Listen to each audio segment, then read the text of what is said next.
Hello and welcome to all. I am Assistant Professor Kushal Bagrai working in the Business Management Department in the Gitanjali Institute of Management Studies 766 at Rajkot. Today I am here to discuss one topic of the subject called Corporate Finance in the MBA Semester 2 and the subject code is 4529202. Dear friends, today's topic is understanding dividend decision. This is the topic of second module. For that, let us discuss in detail and have a glance what is dividend and what are the various decisions to be taken in a company by the finance manager. First of all, let us start with understanding that what is dividend. My dear students, dividend is a part of profit.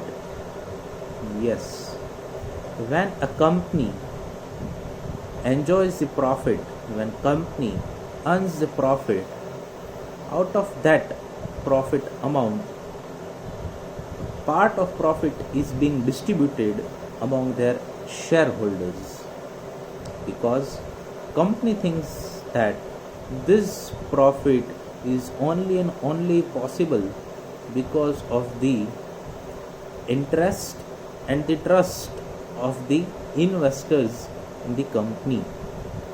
So now we can say that now we are able to understand that a dividend is part of profit which is being distributed by a company to their shareholders.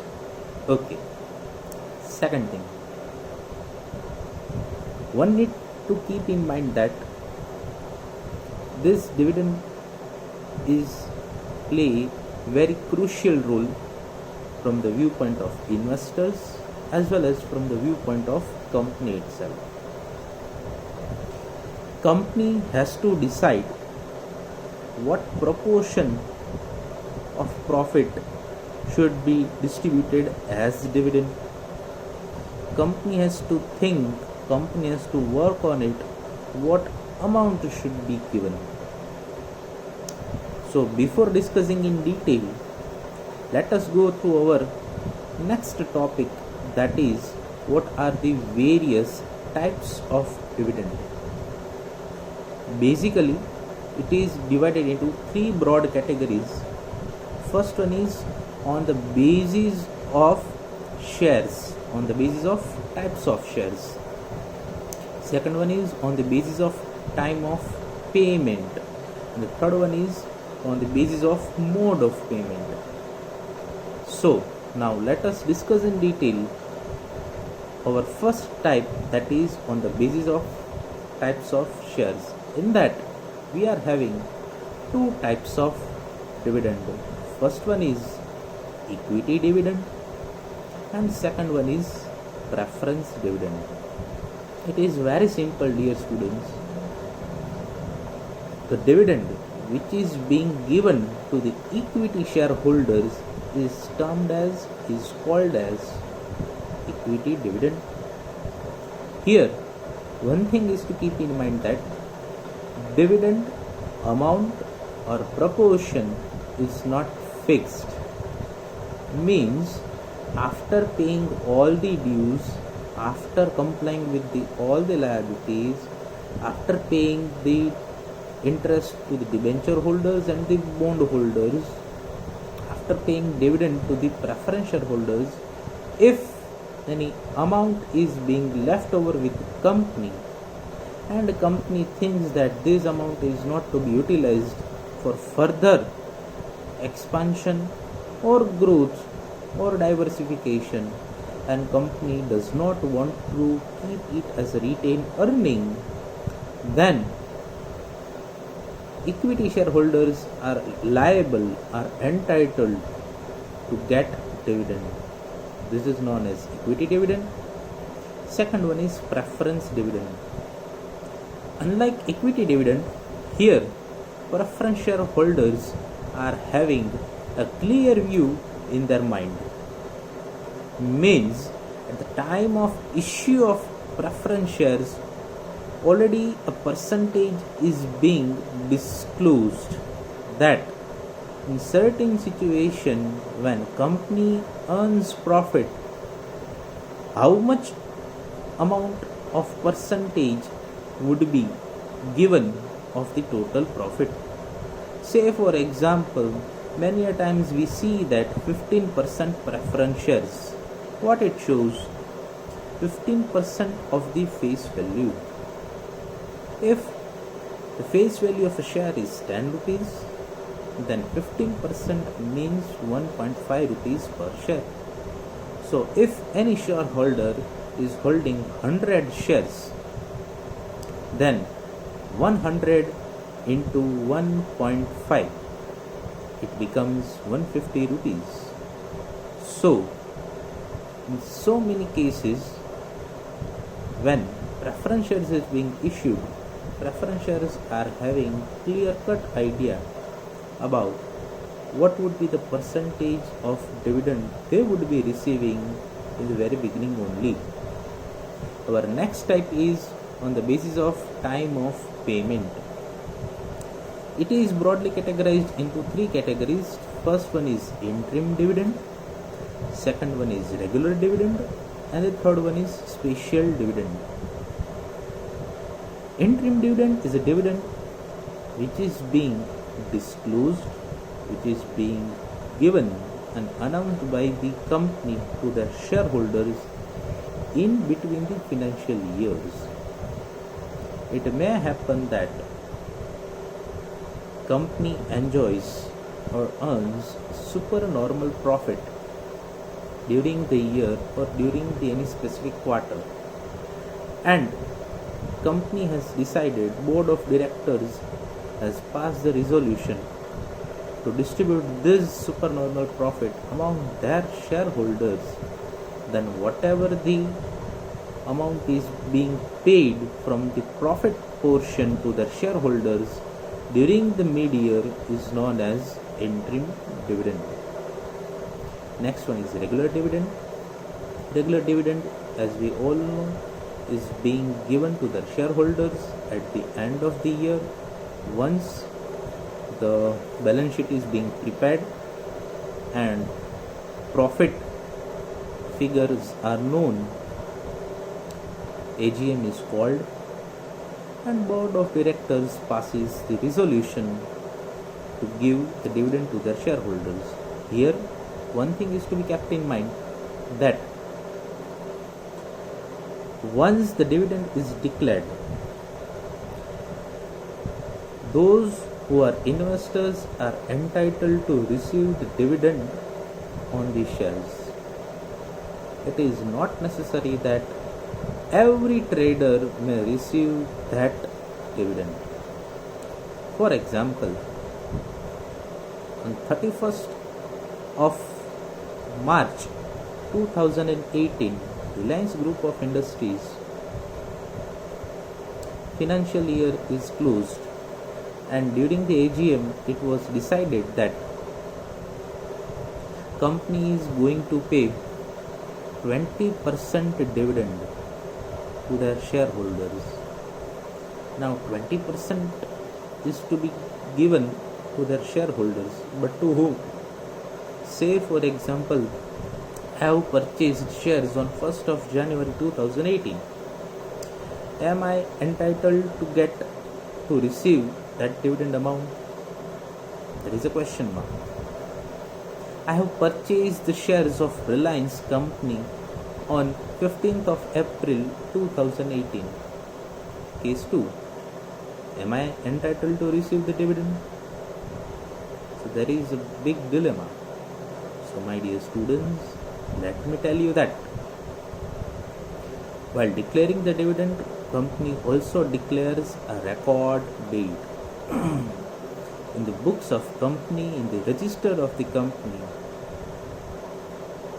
When company declares a record date, it means that as on date on the books of the companies, those shareholders are holding the shares as on that date are entitled to receive dividend. Say for example, if company has declared a record date is 15th February 2018 and I have purchased on 1st of January in case 1. So, if I am holding the shares of Reliance company on 15th of February 2018, then and then only I am entitled to receive dividend of Reliance shares. If I have sold prior to that, then I am not entitled to receive dividend. I think now it is clear. And the third one is special dividend. Every company pays, rather most of the companies pays dividend to the shareholders because they think that investors are always interested to earn something more with respect to the capital appreciation, and something more should be there which motivates them to invest in these securities. So when any huge profit is being earned by the company rather than the normal profit in the subsequent years, down the line 5 years, 10 years, company is paying a stable or a regular payment of dividend to their shareholders. But in a particular year, once in a blue moon event is happened and the company enjoys super normal profit, huge profit, giant profit, and as a part of giant profit or that huge profit, company thinks fit that this should also be distributed to the grassroots level and shareholders should also be benefited for the same. Then company gives regular dividend plus may also give something in addition to that, means something more amount would be distributed as a dividend to the shareholders, and this dividend is known as special dividend. Let us move towards our third type, that is on the basis of mode of payment. Yes, my dear students, there are various modes of payments to pay the dividend to the shareholders. Let us see one by one in detail. First one is cash dividend. We all know that company pays the amount in cash, not in a hard cash, but they transfer it to our bank account directly, which is being linked to the demat account and the depository. So whatever the amount is being finalized, that money is being deposited in the bank account of that shareholder. This is known as cash dividend. Second one is stock dividend. Stock dividend, or we can also say it as a bonus shares.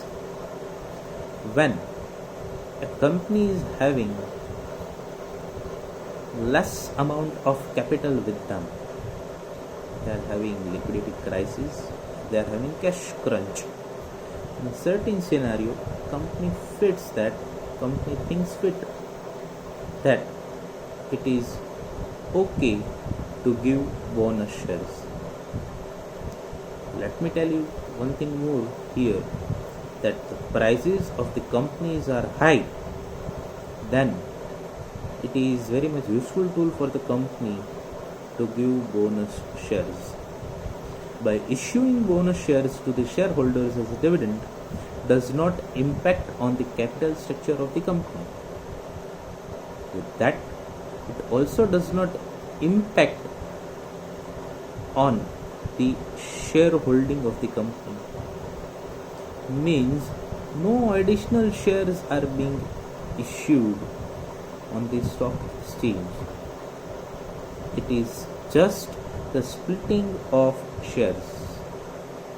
Say for example, previously the company was having a share with a face value of 10 rupees,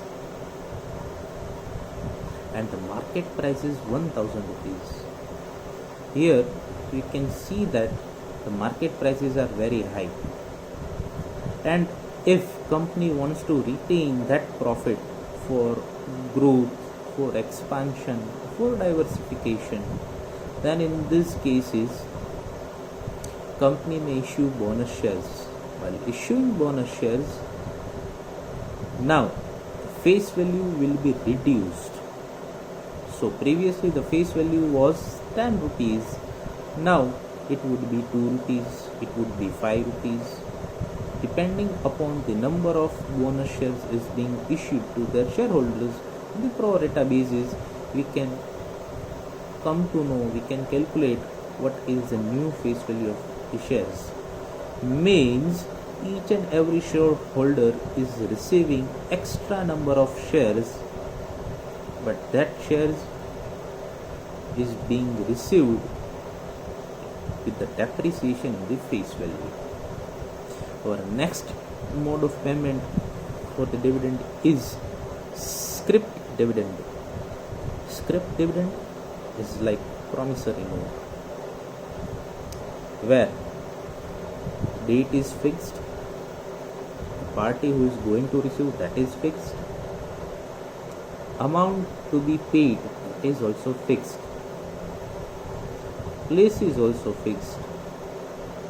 Yes, when a company is not having efficient or sufficient cash with them, or company is having cash with them but they are having many other cash outflows to be keep in concern, so for time being they are having liquidity crisis, cash crisis, or we can say cash crunch. So within the time span of 1 year, company would be paying dividend to the shareholders, but not as of now, but within the time frame of 1 year. So in order to ensure, in order to assure, in order to set a trust among their shareholders, what company do is company will issue scrip, that is promissory note, that so and so person is entitled to receive so and so amount from so and so company at so and so place. Everything would be well defined, and before the due date the shareholder can encash it. This is as simple as that. So this is scrip dividend. Company can also use it if they are facing cash crisis or liquidity crunch.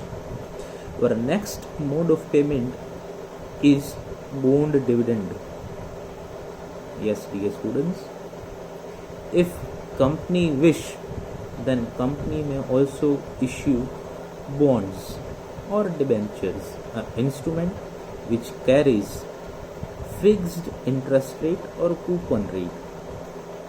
If company does not want to dilute its managerial control, or company wants to retain their profit for future growth and expansion, in that cases company may issue bond or debentures.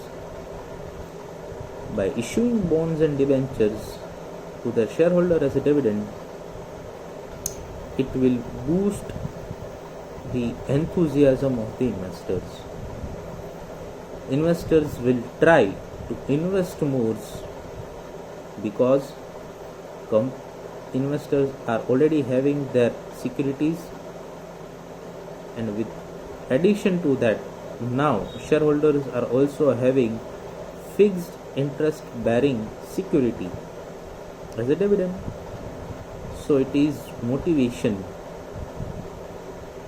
These are the modes of payment which company can use. It is not necessary to be used, or it is not to be put in daily practice.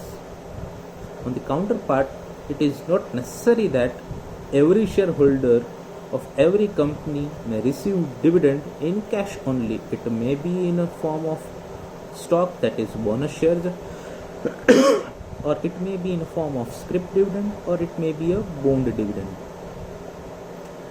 Last one is property dividend. Any of the company, if they are not having enough cash, means cash inflows are less and outflows are more, so company can do is they can give the shares of their subsidiaries to their shareholders. This could be a form of dividend. Or in other cases, company may sell the assets of the company which are non-materialistic in nature, or company may also give the stock or the inventory, we can say, as a dividend to their shareholders. But this mode of payment is not being implemented as far as India is concerned. This is not so familiar. And the last one is composite dividend. Composite word here means mixture, means blend, combination of one or more, means any huge company or any company which is supposed to pay huge amount of dividend to their shareholders. It is not necessary that companies in situation to pay whole amount of dividend in cash. So, in order to pay dividend to their shareholders, company can do the various mixture, that is composition, can make the blend of cash dividend or stock dividend or bond dividend or scrip dividend as it thinks fit. So now I think that you all will be much clear about what is dividend and what are the types of dividend, and in that we have discussed on the basis of types of shares, on the basis of time frame, and on the basis of mode of payment. Now let us discuss our next point, that is, what are the issues to be kept in mind while deciding dividend policy. First one would be growth and profitability. The CEO, board of directors and managers will frame the dividend policy based on the present and the future requirements of the cash. Also based on the present and the future possibility of earnings of the profit. Means, if company is in a position to earn better amount of profit on a future days, then company would be in no worry to pay a good amount of dividend, huge amount of dividend to their existing shareholder at present. But if the industry life cycle is on a declining stage, if the economy is not in a boom, if the future days are not so good, and the companies are going to face various fixed expenses, and the chances of earning profit is very less, in certain situation company may decide not to give dividend or to give very less amount of dividend. So here I would like to quote, there would be two things to be kept in mind. First one is dividend payout ratio. Means, if a company is earning 100 rupees of profit, out of that profit, how much company is willing to pay to the shareholders in form of dividend? Whatever the amount is left after paying as a dividend to the shareholders would be termed as retained earnings. Okay. So, if company thinks to give 40 rupees as a dividend to their shareholders, then 60 rupees would be called as retained earnings. If retained earning proportion is more, then dividend payout ratio would be less. And dividend payout ratio is more, then retained earning would be less. As simple as that. Next one is liquidity. If company is having enough amount of cash balance, if company is having enough amount of working capital, and company is in a good position, then there would be no hesitation to declare and to give cash dividend. But if company is facing liquidity crisis, cash crunch, then company will think while deciding whether to declare a dividend or not, or whether to distribute the amount of profit as a dividend among their shareholders or not. Third one is cost of availability of the alternative forms of financing. Here we can also call it as ability to borrow. If company itself is facing cash crisis, and though they have earned profit, but it is on accrual basis, it is not yet due. So once profit is being accounted in the books of accounts, but they are not having in their cash box, company would not think to procure funds from the outside market. It is not an legitimate decision to borrow funds from the market in order to give dividend to their existing shareholders. This is a wrong deed being taken if by the managers or the directors, which will impact adversely to the company on a future date. Next thing to be kept in mind while deciding the dividend policy is that managerial control. Managerial control here is very much clear that we all know dividend and the value of the firm is directly correlated. There are various theories of dividend decisions, which is relevance theory and irrelevance theory. We are going to discuss on a future basis, which I will be discussing with you all. But right now, we all are knowing that more the amount of dividend, more the investors would be attracted. Means no investors would be willing to invest in a company where dividend payout is less or dividend payout is zero.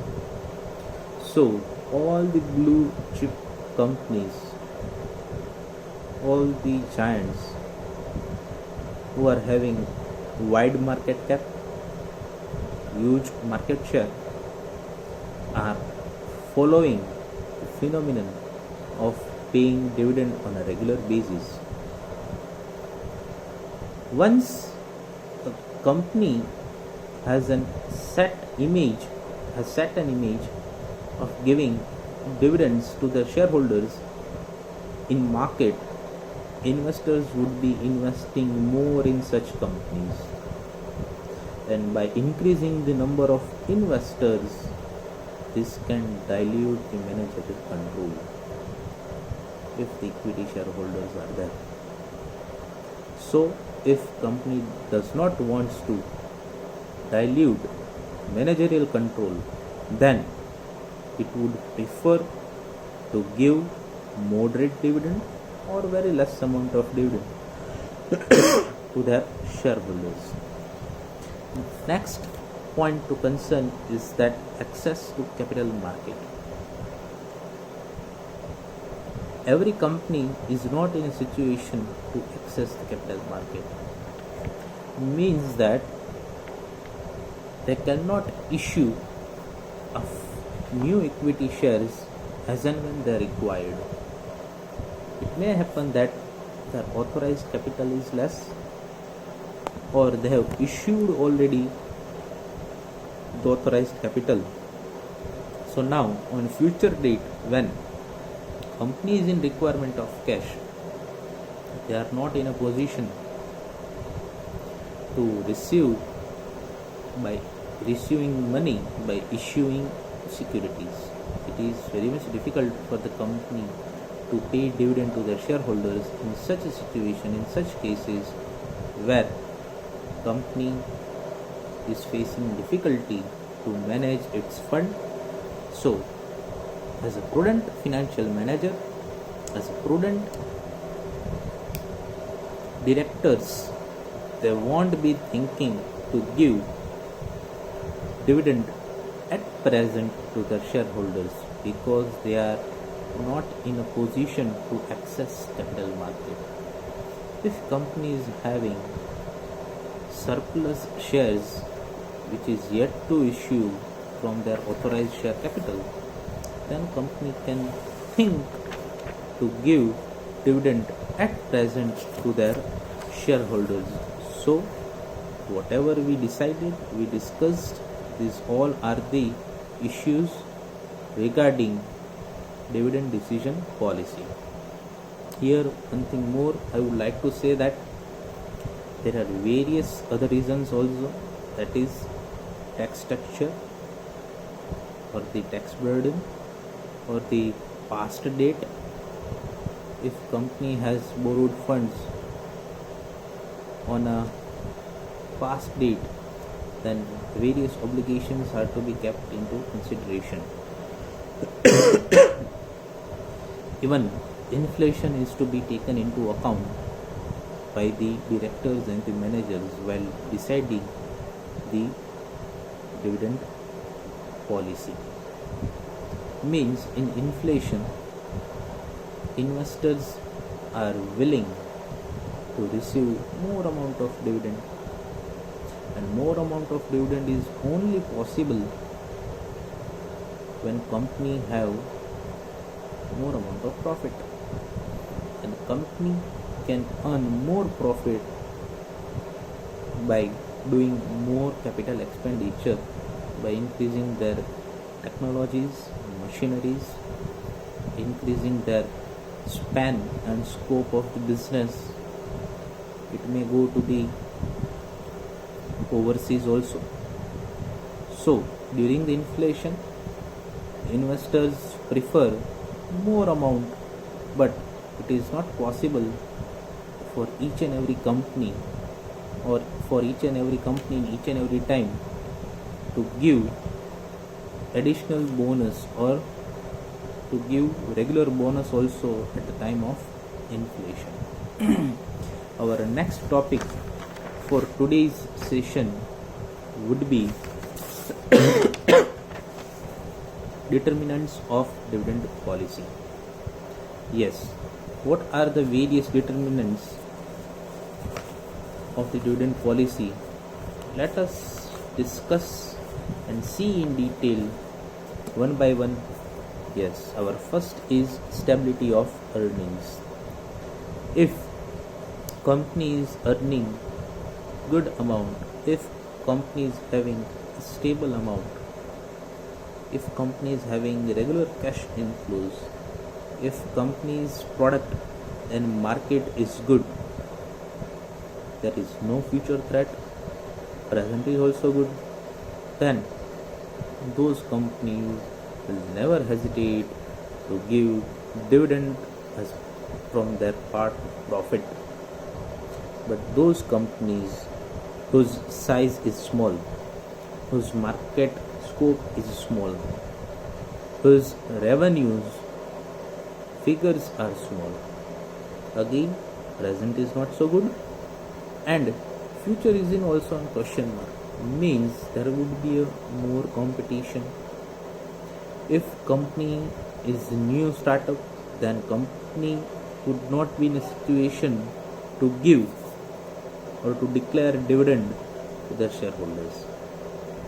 Again, if company has not yet diversified, not expanded itself, if growth is yet to do, yet to achieve, then it is but obvious that company will receive, company will require huge amount of cash on a near future.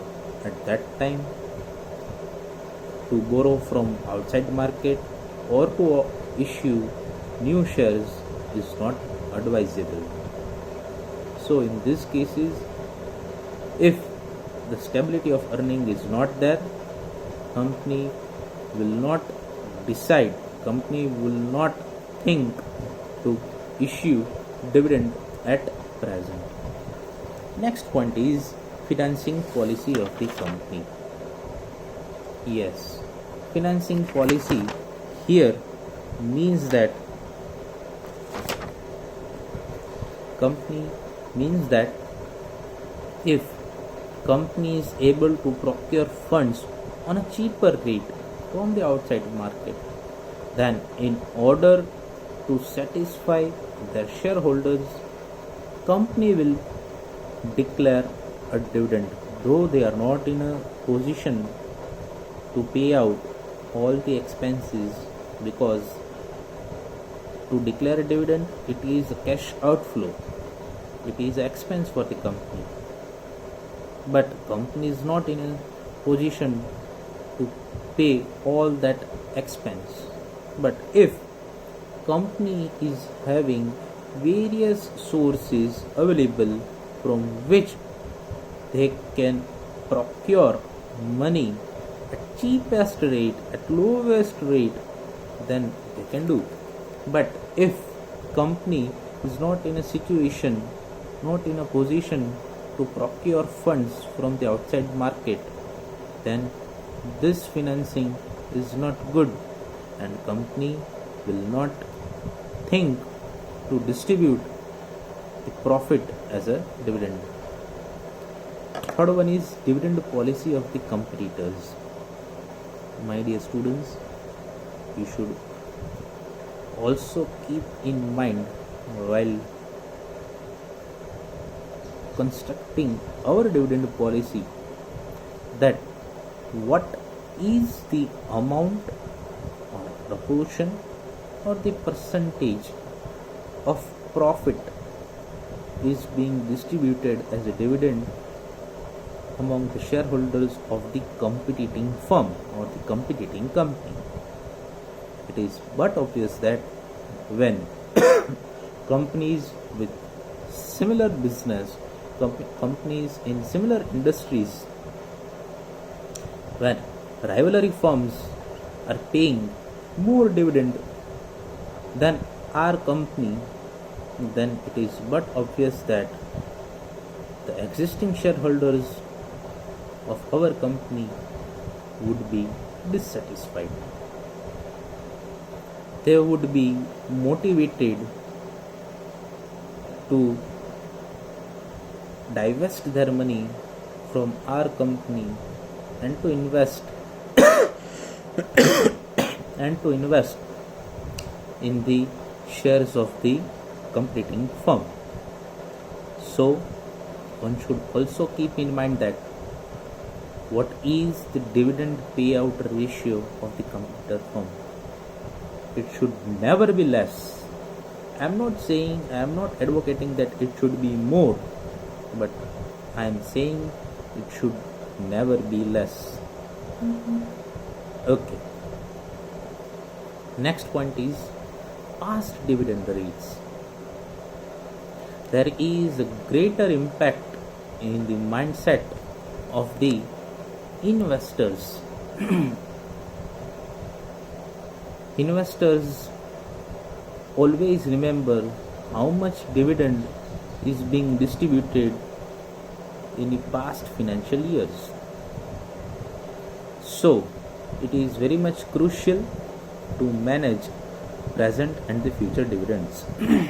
Say for example, in past, company has paid very less amount of dividend, then by paying more amount of dividend at present, it would attract the investors more. But if in case in past companies has paid huge amount of dividend, then a benchmark is already been set, expectations are high.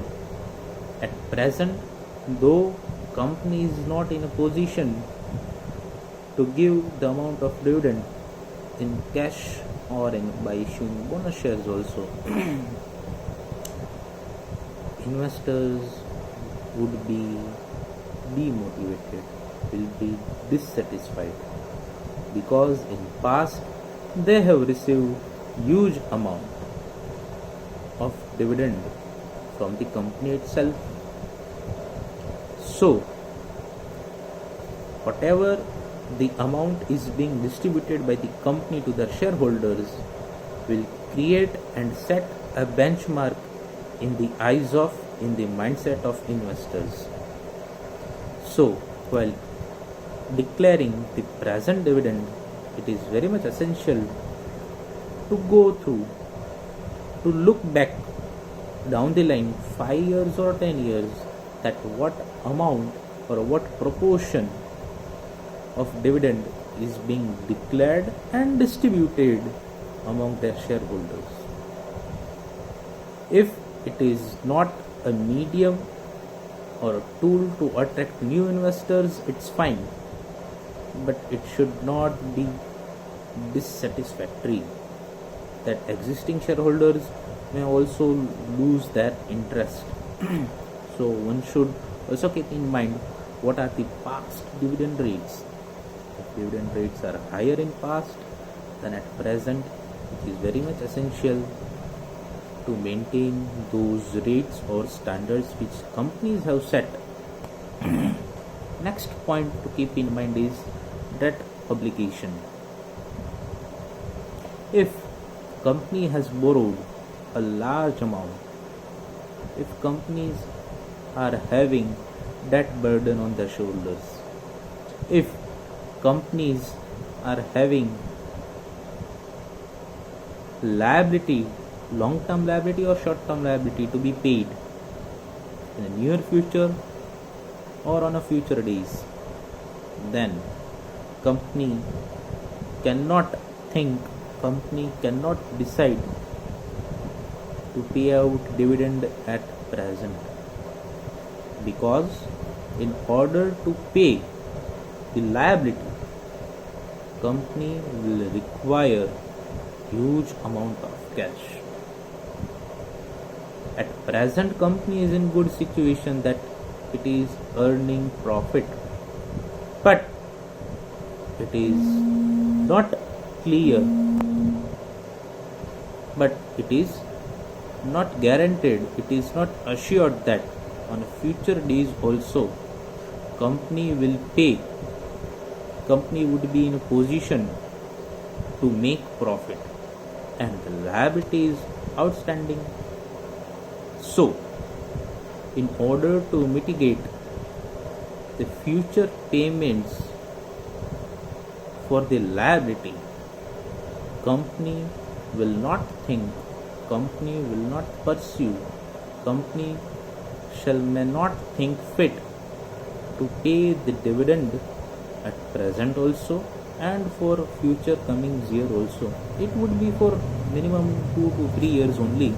Once the huge amount is being paid, it is not lifelong that company will not give the dividend to their shareholders. It is just for few years, matter of concern. After once the debt is clear, company will give a huge amount of dividend from their profit. If company is in growth stage, then also it is but obvious that company will not give more amount of dividend at present. So dear students, this is all we have discussed about what is dividend, what are various modes of dividend, what are the issues of dividend decisions to keep in mind, and the next one is what are the determinants of dividend policy. Rest of the thing we will be discussing in our next session. Thank you.